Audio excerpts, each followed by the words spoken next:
Ya, selamat berjumpa dalam program Q&A dan kali ini saya akan menjawab hari ini hanya 2 pertanyaan ya. Pertanyaan yang kedua hari ini saya akan bacakan pertanyaannya.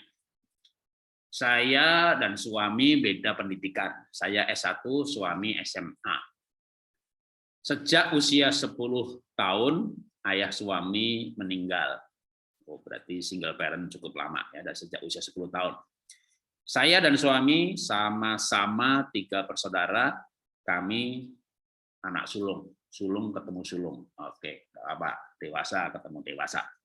Biasanya sulung ketemu bungsu gitu ya. Jadi yang bungsu biasa manja, dapat yang dewasa. Tapi ini sulung sama sulung. Fenomena anak sulung ya sering juga dewasa sebelum waktunya. Tapi biasanya anak sulung itu dewasa, tanggung jawab ya. Tapi kadang saking tanggung jawabnya bantu adik-adiknya. Dari awal akan pacaran saya sudah bahas suatu hari kamu bisa marah karena ada perbedaan cara berpikir. Masalah ekonomi saya tidak khawatir karena dia rajin dan cukup pintar. Buat saya pacaran untuk akhirnya menikah, apalagi saya sudah bekerja. Tapi dia tetap memaksa dan coba dijalanin. Penghasilan dia cukup minim, tapi setelah pacaran penghasilannya lebih besar dari saya. Oke. Singkat cerita, dia mulai dagang, coba dagang. Modal awal saya bantu karena dia tekun, akhirnya lumayan. Kemudian kami menikah. Yang awalnya masing-masing kami punya dagangan sendiri-sendiri, akhirnya saya ikut dagangan suami dan menggunakan tempat saya. Pemberian orang tua sebagai tempat usaha dan tempat tinggal. Saya bantu supaya tahu cara menggunakan komputer sampai menggunakan program accounting. Ya, ini karena istri S1, suaminya SMA tadi ya, jadi istrinya banyak membantu, mengajari sampai bisa gunain software. Mobil juga saya jual buat modal usaha kami. Kita berjuang 3 tahun sampai akhirnya usaha suami maju pesat. Tiba-tiba di awal zaman FB, dia mulai berteman dengan teman sekolahnya, awal zaman Facebook dulu. Oke, dan mulai sering pergi-pergi, kebetulan juga diajak temannya setiap untuk pergi sampai akhirnya pacaran dengan teman sekolah yang dulu dia suka. Wow. Saya tipe wanita percaya, jadi baru ketahuan setelah ketemu bukti di laptop. Waduh. Saya dapat info si wanita tersebut janji mau modalin untuk buka tempat yang baru di kota lain. Tapi kenyataannya malah usaha saya mau bangkrut karena suami pergi-pergi setiap hari, sementara saya lebih fokus urus anak-anak yang baru usia setahun waktu itu.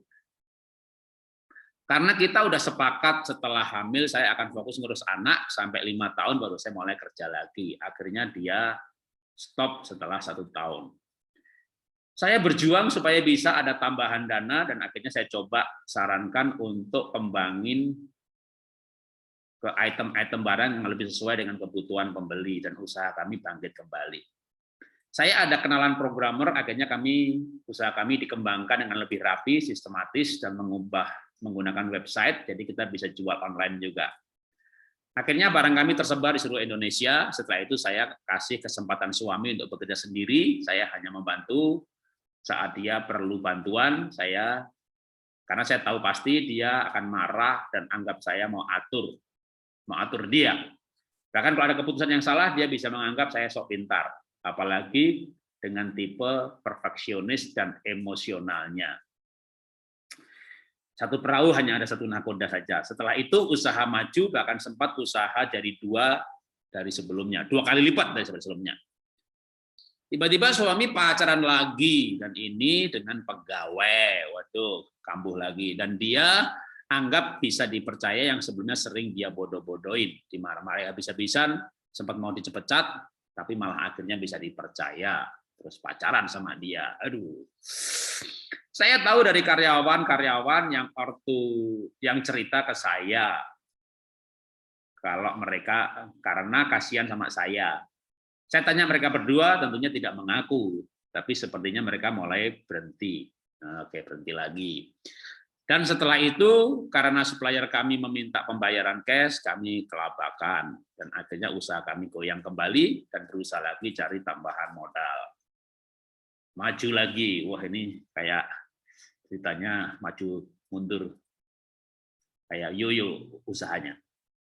Karena saya nggak suka nganggur dan coba hilangkan kesal supaya kalau stres jadi saya cari usaha baru, saya pilih pendidikan. Jadi saya bukan hanya dapat uang, tapi bisa memberkati ortu dan anak-anak. Tiba-tiba suami bilang kamu nggak boleh pakai tempat di toko, padahal tidak kami, padahal toko kami besar, sekali ada yang tidak terpakai juga karena usaha menurun, ya sudah, saya nggak apa, sekalipun dia jahat seperti itu, yang waras ngalah. Padahal tadi tokonya kan yang beli orang tuanya ya, yang saya baca di atas. Oke. Setelah maju kembali karena temannya punya wanita, karena temannya punya wanita simpanan, dia mulai pacaran lagi. Ini udah 3 kali nih. Dan ini anak saya yang masih SD yang temuin bukti-buktinya. Waduh, sampai anak tahu. Saya nggak paham waktu dia menggiring saya ke cerita itu karena saya percaya usaha dengan suami. Sampai akhirnya dia bilang, Mama lihat layar HP Papa, karena dikunci, istri tidak boleh tahu apapun HP suami. Saya kaget karena saat usaha lagi maju, selalu pacaran lagi. Tiap kali ditanya, saya kurang apa, saya harus perbaiki apa, dia diam saja. Dia selalu lebih percaya orang lain, teman, keluarganya dibanding saya. Saya dianggap sombong, sok pinter, dan intervensi. Nah, mungkin saya akan berhenti di sini dulu ya. Suami pacaran lagi dan lagi, bahkan tadi sebenarnya udah kayak selingkuh 3 kali ya. Lalu istri tanya, saya salahnya apa, kurang apa, dia diam aja. Bahkan kadang orang nggak jawab. Atau bahkan kalau dalam kasus yang lain, saya salah apa sih? Nggak ada. Saya kurang apa sih? Nggak ada, gitu ya. Kalau ini sebenarnya jawab sih. Jawabannya adalah, kalau saya bilang tadi ya, dia selalu lebih percaya orang lain dibanding saya. Saya dianggap sombong, sok pintar, dan intervensi. Ya, sebenarnya itu sih jawabannya. Ya, dia udah jawab tuh. Tapi sebenarnya kalau bisa lihat bukan sok pintar, ya, emang ini ibunya lebih pintar. Ibu ini pintar beneran gitu. Tapi kalau suami bilang kamu sombong, ya mungkin itu yang dia rasakan. Jadi begini, dalam masalah antar relasi, kita harus menggunakan perkataan lawan sebagai kebenaran. Jadi misalnya anak memberontak, anak nakal. Kenapa sih kamu? Habis mama jahat gitu. Kita harus menggunakan itu sebagai kebenaran bahwa dia merasakan kita jahat. Karena yang keluar dari mulut, meluapnya dari hati. Walaupun itu bisa merupakan tuduhan, tapi itu kan yang dia rasakan. Kamu tuh sombong gitu ya. Walaupun mungkin kita nggak merasa sombong atau anggap kita ya wajar gitu. Memang saya itu kan tadi dari pacaran aja ibu yang ngajari dia, ibu S1, dia SMA ngajari accounting. De facto ibu lebih pinter, lebih smart, bahkan secara ekonomi lebih maju. Ibu yang modalin suami. Tapi dalam posisi begitu bertahun-tahun, mungkin dia merasakan bahwa dia inferior. Ibunya superior, maka karena ibunya superior dianggap sombong atau dia merasakan ibu sombong. Anggap aja itu yang dia rasakan dan udah pasti itu dia rasakan, ya harusnya mulai dari situ ya. Dalam kasus yang lain bukan kasus yang ini. Bisa juga kebalikannya, suami yang selingkuh atau istri yang selingkuh atau mereka bertengkar nggak ada habis-habisnya, lalu pasangannya mulai pengen memperbaiki hubungan dan bertanya, saya tuh salah apa sih? Nggak ada gitu. Kenapa banyak pasangan berkata nggak ada? Karena dia berharap kok dia itu tahu salahnya apa. Jadi ketika ditanya, saya salahnya apa? Nggak ada. Mulutnya begitu, hatinya berkata, harusnya lu tahu dong, lu salahnya apa. Kenapa sih saya selingkuh? Saya kurang apa? Nggak kurang. Tapi dalam hati nih, kalau dia dibuka suara aja hatinya gitu. Habis saya seminggu pengen seks 3 kali, kamu cuma kasih sebulan sekali, kata begitu. Tapi itu mayoritas kasus yang saya jumpai, memang tahun-tahun terakhir ini saya nggak konseling, tapi dulu sering banget, kebanyakan orang itu nggak mau mengucapkan. Dia berharap pasangannya itu udah tahu. Ya, kan saya ngajak kamu bercinta, kamu tolak. Ngajak bercinta lagi, kamu tolak. Seminggu saya ngajak 2 kali, kamu tolak 2 kali. Sebulan saya ngajak 8 kali, baru kamu kasih 3 kali. Saya ditolak 5 kali. Banyak laki-laki bertemu begini, gue nggak akan ngajak lagi lah. Kalau dia ngasihnya sebulan 2 kali, ya saya ngajak 2 kali aja. Nah, ditolak itu menyakitkan. Ditolak itu merasa nggak dicintai. Ditolak itu merasa nggak dihargai. Ditolak itu merasa nggak dianggap. Akhirnya orang malas ditolak. Karena malas ditolak, nggak mau ditolak, akhirnya nggak ngajak. Padahal dia butuh gitu ya. Kalau dia rohaninya kuat, ya dia nggak selingkuh. Tapi kalau rohaninya nggak kuat, dia ngajak orang lain. Jadi dan waktu ditanya, saya salah apa? Nggak ada. Itu banyak banget orang ditanya, aku salah apa? Nggak ada gitu. Tapi hatinya berteriak, lu harusnya tahu dong, lu salahnya apa gitu. Jadi memang benar sih, yang waras harus ngalah. Sudah selingkuh itu salah gitu kan. Selingkuh itu salah gitu. Tapi kembali lagi, pasangan yang dikhianati kembali harus mengalah dengan mencari salahnya apa, kenapa dia selingkuh. Kan banyak suami selingkuh. Lalu udah pasti dong, namanya seluruh orang manusia, masyarakat, jemaat, udah ya dosa lah selingkuh, itu salah besar gitu. Tapi saya punya buku ya. Oke, sebentar kayaknya di sini. Oh, saya bawa ke atas ya. Buku judulnya Selingkuh dan Seks. Jadi saya nulis buku khusus mengenai perselingkuhan. Nah, waktu itu saya banyak konseling dan banyak mencari orang-orang yang selingkuh. Cukup menarik loh. Ketika si suami katakanlah suami yang selingkuh dan semua orang berkata salah. Ya saya jumpai 4 mata, banyak orang gitu. Kenapa sih kamu selingkuh gitu? Nggak merasa salah loh. Itu jelas dosanya gede banget itu. Kenapa kamu selingkuh? Ya wajar dong, aku seminggu butuh 2 kali, seminggu butuh 3 kali, cuma dikasih seminggu sekali. Ya jangan salahkan saya dong, salahnya dia kenapa nggak melayani saya? Ada. Ya, jadi orang selingkuh masih nyalain pasangannya gitu. Itu banyak banget karena jatahnya kurang. Jatahnya cukup Pak, gitu. Wong seminggu tak kasih 2 kali. Nah, saya nggak akan bahas di sini nanti dibahas perselingkuhan, tapi saya rekomendasi, saya sudah rekam mengenai perselingkuhan, nggak tahu ada 10 apa 20, seks dan selingkuh, itu 16 sesi setahu saya di YouTube.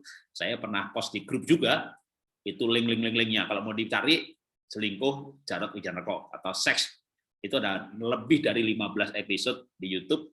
Kalau di buku saya tulis ada 16 alasan kenapa orang selingkuh. Nah, saya nggak tahu istri ibu yang mana, gitu ya, dari 16 macam tadi. Atau kalau malas baca, setiap minggu malam, saya ngobrol soal perselingkuhan, tapi ini udah sesi yang ke-7 ya.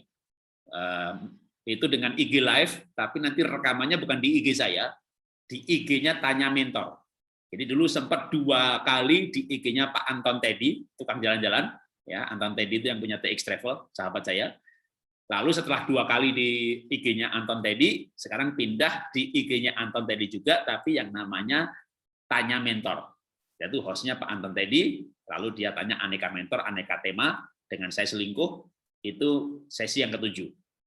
Membahas 16 alasan selingkuh. Ya, paling enggak masih ada 9 lagi kan, itu nanti bisa, kalau malas biasanya, aduh baca buku malas Pak, saya sibuk, saya kerja, mana sempat saya baca bukunya Pak Jarod, gitu. Udah, minggu malam aja, jam 7 malam, setiap minggu malam bahas selingkuh terus, tapi di IG Live. Ya. Kalau di YouTube juga banyak. Nah, sekarang saya lanjutkan dulu. Nah, kasusnya ya. Dia selalu lebih percaya orang lain, temannya, keluarganya dibanding saya dianggap sombong, sok pintar, dan intervensi. Ya, berarti itu yang dia rasakan. Tapi memang bukan berarti intervensi nggak boleh ya.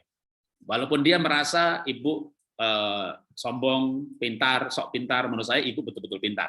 Intervensi, menurut saya memang ibu harus intervensi. Kalau ibu nggak intervensi, udah hancur keluarga ibu.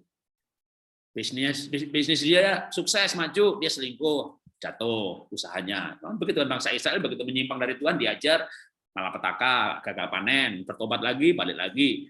Nah, kalau sekarang usahanya hancur, ibu intervensi, maju lagi, karena ibu emang pintar gitu, dan ibu memang harus intervensi.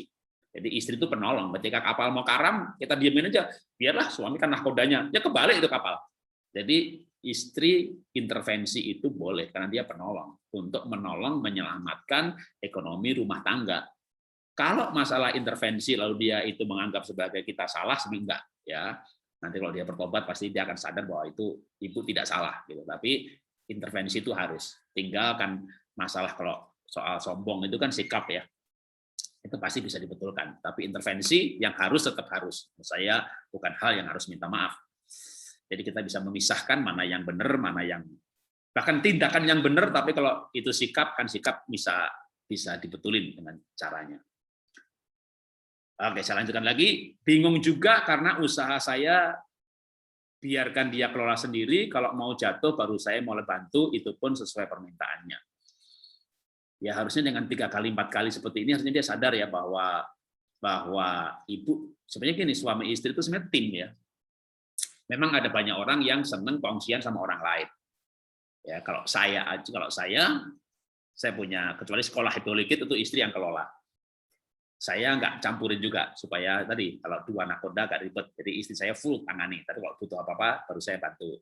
Tapi saya punya usaha IVA, animasi, event organizer, dulu pabrik sepatu, itu istri nggak ikut campur sama sekali. Saya kongsian sama orang lain. Cuma kongsi saya benar, ya maka kami maju. Nah, ini suami sendiri, ya, tapi anak buah malah jadi jatuh sama anak buah.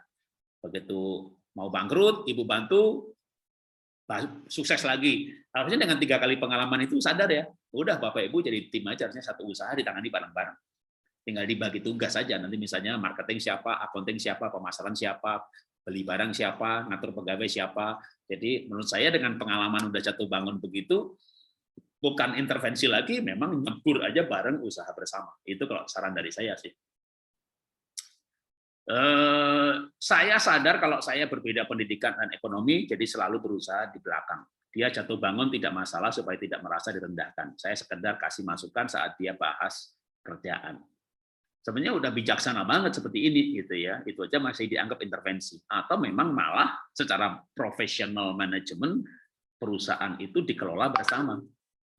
Kamu direktur, aku marketing, kamu ini, saya ini, lalu dibagi tugas. Itu bisa juga supaya kalau saya misalnya direktur keuangan, ya bukan intervensi, emang ini tugas saya. Jadi menurut saya dalam usaha keluarga ini suami tugasnya apa, istri apa, dibicarakan dengan jelas sehingga bukan intervensi, memang itu bagiannya. Itu juga salah satu cara sebenarnya untuk membuat kalau ini punya dia, usahanya dia kelola, kita ngasih nasihat ikut campur. Jadi tapi kalau kita ada di situ justru gitu ya, tapi pada bidangnya masing-masing itu lebih baik. Kalau memang kenyataannya sudah 3 kali dia jalani sendiri, ujung-ujungnya gagal dari awal lagi. Jadi sebaiknya memang suami istri sebagai tim saja, pemisahan tugas dan tanggung jawab. Seperti orang kongsian, tapi ini antara suami dan istri. Saya kongsian, saya nggak kuat di keuangan. Maka kongsi saya yang pegang keuangan. Saya lebih kuat di jaringan. Saya sebagai orang yang banyak ide, saya lebih banyak di product development, misalnya begitu ya. Oke, ini mulai masuk ke pertanyaan. Tadi saya masih berupa data ya. Datanya saya sudah komentarin. Oke. Kali ini dia marah lagi cuma karena saya salah bicara ke karyawan. Dan saya sadar dan saat itu sudah diperbaiki. Ya, memang kalau suami kelola sendiri atau istri kelola sendiri, saya pernah tuh sekolah istri kelola gitu. Lalu ada anak buah bermasalah, saya salah ngomong aja istri bisa nangis seolah-olah saya bela anak buahnya. Atau di sebaliknya, ketika kita marah seperti intervensi. Nah, jadi tapi begitu akhirnya kalau saya sekolah gini. Sekarang saya di sekolah itu adalah ketua yayasan, tapi istri direktur operasional. Jadi sekali-sekali memang dalam kapasitas sebagai ketua yayasan saya bisa terjun gitu. Jadi wewenangnya jelas. Tapi dia dengar di tempat kerja dia marah besar, jadi dia selalu pakai cara. Jadi dia selalu pakai cara suruh saya yang maju sesuai instruksi dia pantau saya di belakang dan saya harus perform.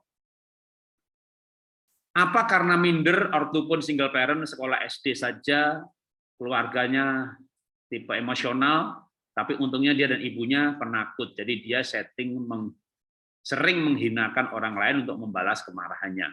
Tidak berani pada orang jauh yang lebih mampu. Tapi kalau yang di bawah dia baru berani serang dan marah. Ya, itu ada sih. Masa lalu pasti ada hubungannya. Ya, apalagi kalau pendidikan kan sampai sekarang. Lulus SMA, single parent, dulunya miskin. Masa lalu tidak pernah lepas dari kehidupan seseorang sampai dia lahir baru sungguh-sungguh. Karena dalam firman Tuhan berkata, kalau orang dalam Kristus, maka yang lama berlalu, yang baru datang. Di luar Kristus, masa lalu akan terus. Di dalam Kristus pun masa lalu nggak bisa hilang.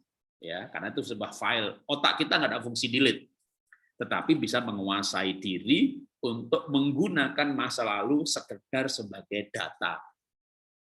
ya, tidak ada benci lagi, nggak ada sedih lagi, nggak ada kecewa lagi. Maka kadang-kadang saya kesaksian soal masa lalu, keluarga lalu, aib keluarga, tanpa beban apa-apa, karena itu sebuah data saja. Kayak nggak ada perasaan, maksudnya seperti itu ya, tapi bukan nggak ada perasaan karena memang dibutuhkan dalam kesaksian. Oke, saya lanjutkan lagi. Setiap marah dia bilang jangan karena doa kamu. Setiap marah dia bilang jangan karena doa kamu dijawab ya, atau sekarang karena saya suka dengar YouTube Bapak dia suruh konsultasi. Coba kamu tanya Pak Jarod, tanya Tuhan. Kalau Tuhan bilang kamu betul, saya rela mati masuk neraka sampai saya bingung jauh amat. Kayak anak kecil emosional sekali. Ya, laki-laki yang minder memang jadi begitu ya. Jadi kalau saya menyimpulkan keadaan ini memang betul dugaan ibu bahwa dia minder karena berbagai faktor ya. Kebetulan lengkap lagi, pendidikannya lebih rendah, ekonominya lebih rendah, sering gagal, dan kalau gagal selalu bantuan ibu, dan ibu selalu berhasil membantu. Nah, dia butuh pertolongan sih, dia butuh pertolongan untuk dia bisa menemukan dirinya sendiri, bahwa dia anak Tuhan, bahwa dia berharga, bahwa dia dicintai, bahwa ibu mencintai dia. Nah, ini ibu yang dituntut betul-betul menjadi wanita yang sangat mulia ya. Sudah dikhianati, dia selingkuh, kerja buat keluarga, mesti nyelamatin dia lagi. Ini betul-betul butuh sikap yang mulia sebagai hamba Tuhan. Memang pengusaha, memang ibu, tapi hamba Tuhan. Kayak saya kan juga bukan pendeta. Saya bergereja di tempatnya Pak Niko. Kalau Bapak Ibu yang mendengarkan YouTube ini juga bergereja di Pak Niko dan kebetulan menjadi seorang pendoa syafaat, guru sekolah minggu, singers, diaken, pasti tidak pernah ketemu saya di Sentul. Karena saya terakhir jadi pengerja itu 98. Jadi saya belum pernah masuk di Sentul ke dalam ruangan itu untuk bisa ikut berdoa. Nggak punya kartu. Untuk bisa masuk kan harus punya kartu. Guru sekolah minggu dapat kartu, diaken dapat kartu. Saya nggak punya kartu karena saya bukan pendeta, apalagi pendeta. Banyak orang panggil saya Pak Pendeta Jarod. Pendeta bukan, majelis bukan, diaken bukan, pengerja bukan, gitu. Tapi saya hamba Tuhan. Saya berani berkata saya hamba Tuhan. Nah, kalau orang itu punya keyakinan dirinya hamba Tuhan, nah itu menurut saya yang akan kuat. Kalau enggak, ibu nggak kuat loh. Dikhianati berkali-kali, suami jatuh berkali-kali, bangkrut berkali-kali, ditolong berkali-kali, menolong dibilang sombong, menolong dibilang arogan, menolong dibilang intervensi, sudah menolong disalahkan pula. Maka kekuatannya hanya bisa bahwa ibu harus berkata bahwa saya hamba Tuhan. Ya, seperti saya juga hamba Tuhan, tapi saya bukan pendeta, saya bukan pengerja. Ibu mungkin juga bukan pengerja, tapi hamba Tuhan. Saya mau selamatkan keluarga saya mau selamatkan anak-anak saya mau bawa mereka masuk ke surga. Jadi itu yang membuat kuat. Kalau enggak, mana bisa kita kuat menghadapi dunia yang jahat ini. Ya, oke. Ini masih ada beberapa hal yang saya ingin baca dan masih ada lanjutannya, Pak. Oke. Saya sampai bicara ke dia, kamu bilang saya melangkai kamu. Selama ini kamu menghina saya dengan pacaran dengan orang lain seenaknya. Kalau saya hanya cocok sebagai istri pada saat susah dan setelah kamu kaya, kamu berpikir perlu wanita lain. Ya sudah, silakan, saya sudah menyerah. Supaya kamu bahagia dan tidak berpikir buruk tentang saya.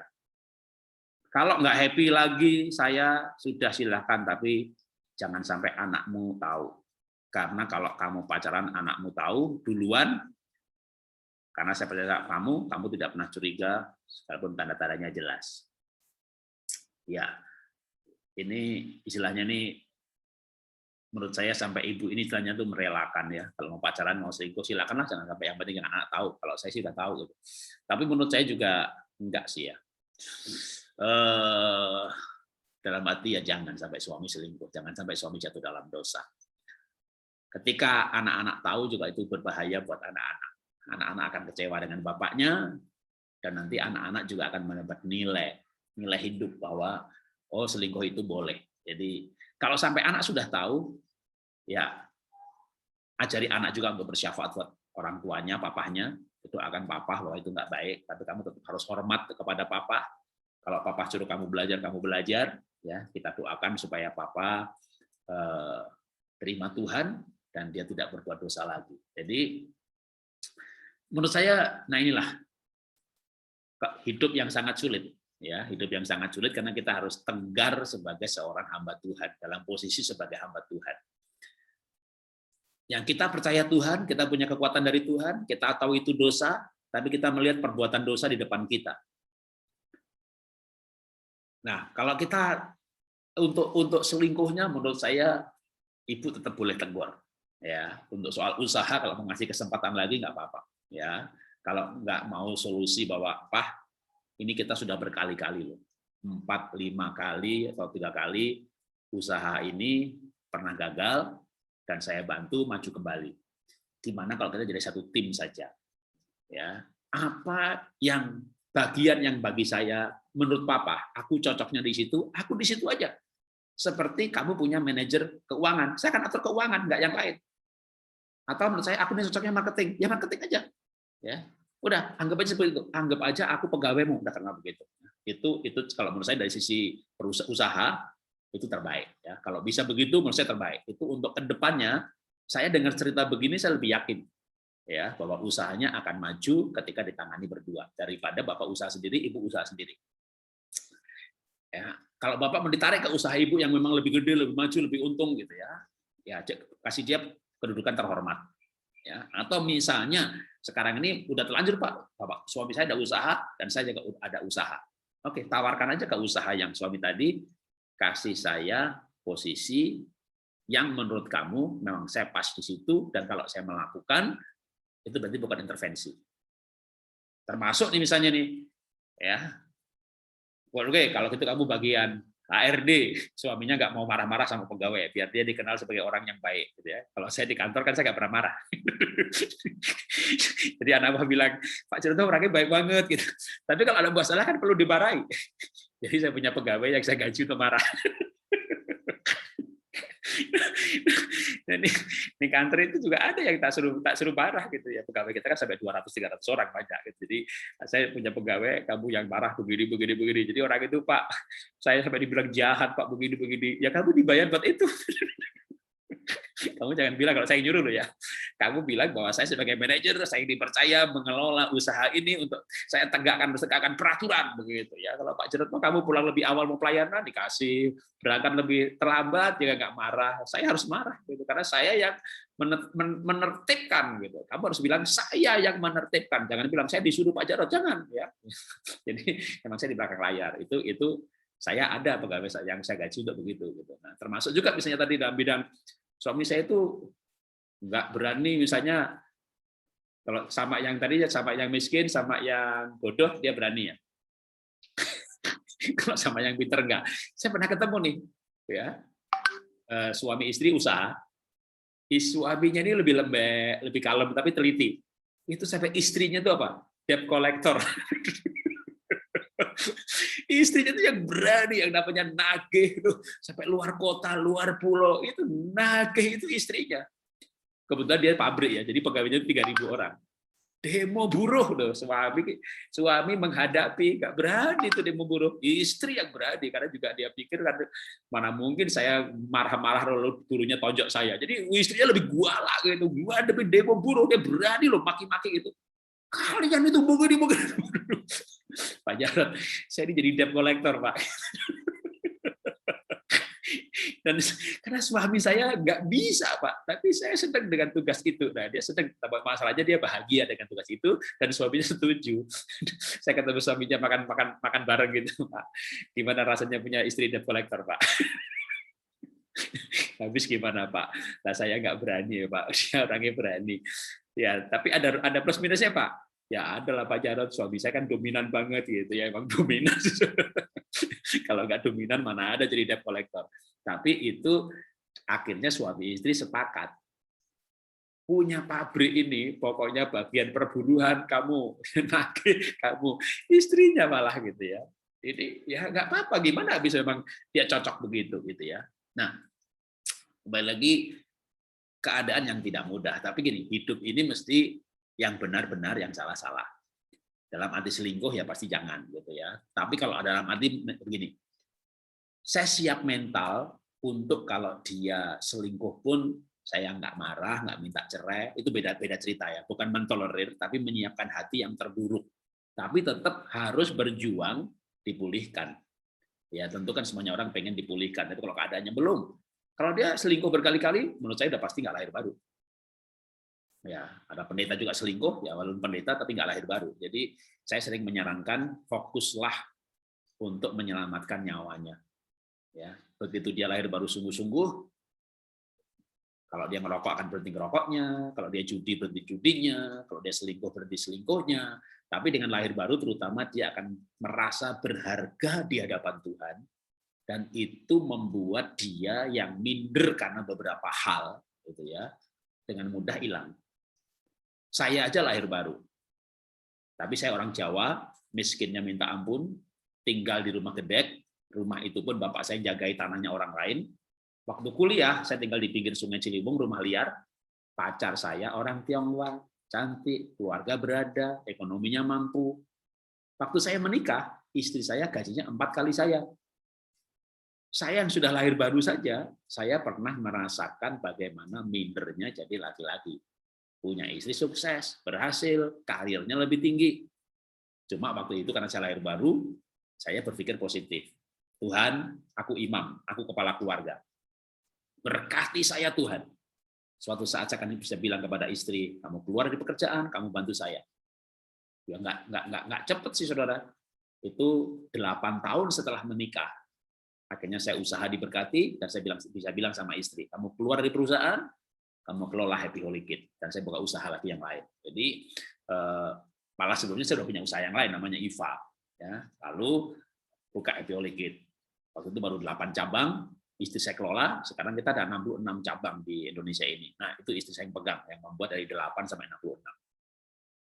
Tapi dulu saya pernah minder.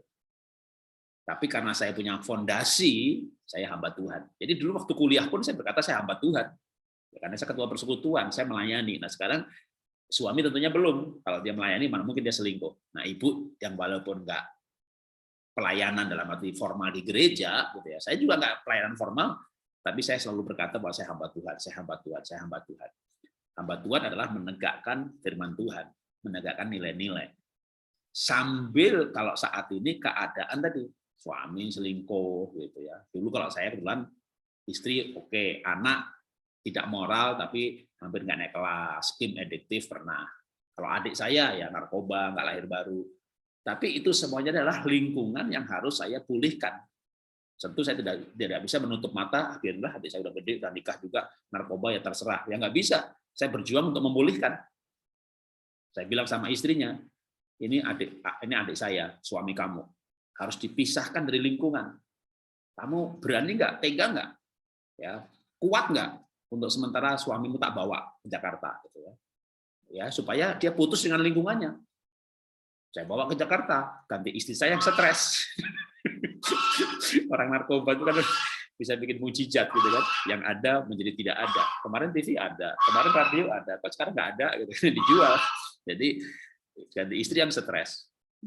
Padahal adik saya nggak sampai menjual barang-barang begitu, tapi stresnya karena dia berantem sama adik kongsi saya. Tapi ini harus dipulihkan, ya. Sama juga ya dalam kasus misalnya di sini suami ibu yang kambuhan selingkuh ini. Nah orang selingkuh banyak. Saya kayak di buku saya ada 16 macam, tapi kalau kembali menganalisa keadaan, ya ini selingkuhnya kapan? Kalau dia sukses. Nah, kayaknya nih latar belakangnya itu karena dia merasa inferior dengan ibu. Jadi laki-laki itu diciptakan sebagai kepala untuk merasa superior. Nah, laki-laki yang tidak bisa merasa superior dengan istrinya, karena dia pinter, sukses, kaya, maka dia akan mudah selingkuh dengan wanita yang dia bisa merasa superior. Maka biasanya selingkuhnya dengan siapa? Pembantu rumah tangga, sekretarisnya, anak buahnya, apalagi anak buah yang dimarah-marahi, nggak keluar dari perusahaan, digoblok-goblokin juga iya. Malah akhirnya dia mau berubah lagi. Begitu dia berubah, bilang terima kasih lagi, aku terima kasih ya Pak, aku dimarah-marahi tapi jadi aku jadi belajar sama Bapak. Waduh, ini si Bapak ini bisa jatuh cinta nih sama orang yang tadinya dia goblok-goblokin gitu. Kok nurut, kok tunduk, kok taat gitu. Dia merasa superior, aku hebat dengan dia. Aku hebat dengan dia. Dan mungkin tidak selingkuh fisik ya. Tapi selingkuh hati. sering berduaan, sering ngobrol, teman tapi mesra, mungkin nggak sampai hubungan seks, karena dia sebenarnya hanya butuh rasa superior. Nah, ketika rasa superiornya, akrabnya itu berlebihan, mungkin setahun, 2 tahun kemudian baru betul-betul mungkin selingkuh secara badan seks. Tapi kalau dia moralnya cukup kuat, mungkin nggak sampai selingkuh seks, tapi dia selingkuh TTM, teman tapi mesra. Ya, bahkan dia butuh banget sama dia. Dan bahkan saya punya teman beberapa pendeta yang saya kenal dengan teman yang saya kenal itu selingkuh di level ini. Jadi istrinya juga pengkhotbah, pembicara yang hebat, dipanggil sana sini gitu. Akhirnya dia punya teman tapi mesra dengan guru sekolah minggunya, dengan BL-nya. Sayang banget ya. Aduh, makan siang apa ditanyain, kalau di ke gereja dia bawain buat full timernya ini, pelayanan kemana dibawa gitu. Nggak sekamar sih, tapi orang udah mulai curiga ini kayaknya pacaran, kayaknya selingkuh deh gitu. Tapi dia sumpah-sumpah nggak selingkuh gitu. Tapi nah itu karena dia merasa superior dengan si pendeta ini, dengan BL-nya, dengan singersnya, dengan pendoa syafaatnya.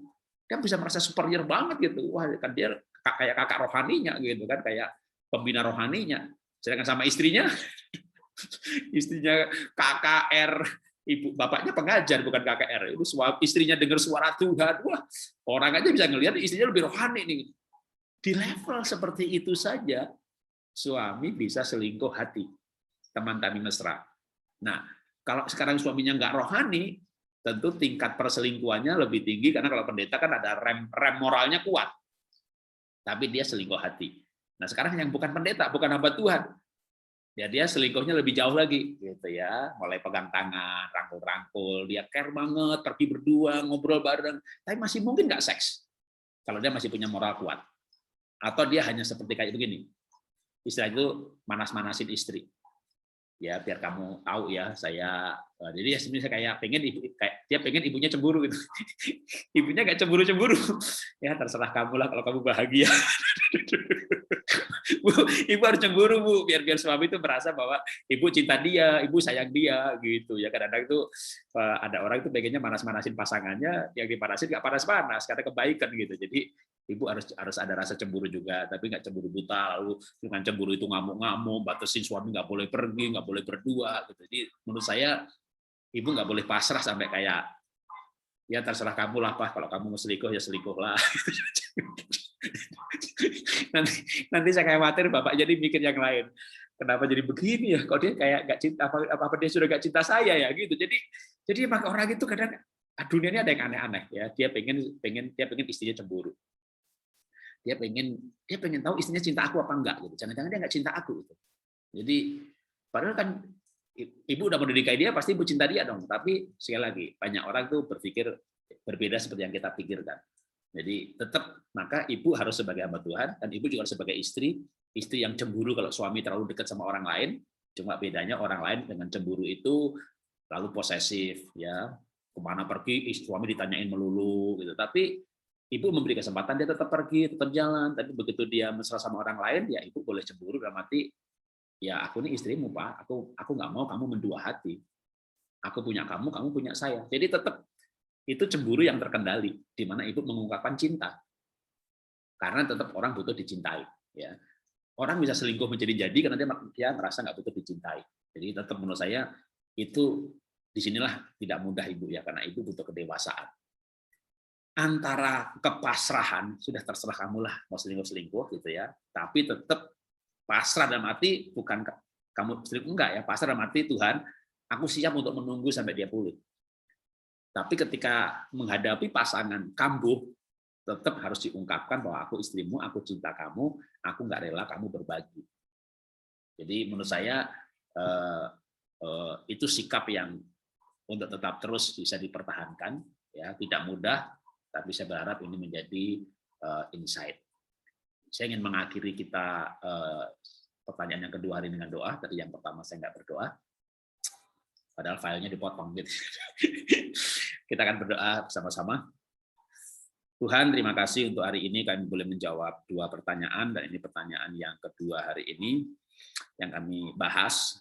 Tidak mudah Tuhan hidup ini, kami melihat begitu banyak masalah, dan setiap masalah berbeda satu dengan yang lain, tapi kami tahu Tuhanlah yang memberi kami kekuatan, Tuhanlah yang memberi kami hikmat dan akal budi, Tuhanlah yang menopang kami.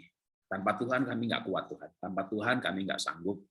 Tanpa Tuhan kami tidak mampu. Kemampuan kami adalah kemampuan yang dari Tuhan. Ajari kami Tuhan melewati lembah-lembah air mata, lembah-lembah kekelaman. Bahkan kadang-kadang kami harus melewati bayang-bayang maut. Tapi kami mengambil keputusan untuk melekat dengan Tuhan. Dan berharap bahwa firman-Mu digenapi, semua hal indah pada waktunya. Kami berdoa buat dua ibu yang bertanya hari ini, Tuhan memberi kekuatan ekstra kepada mereka, Tuhan menunjukkan jalan kepada mereka. Dalam nama Tuhan Yesus ada jalan keluar, dalam nama Tuhan Yesus ada pemulihan.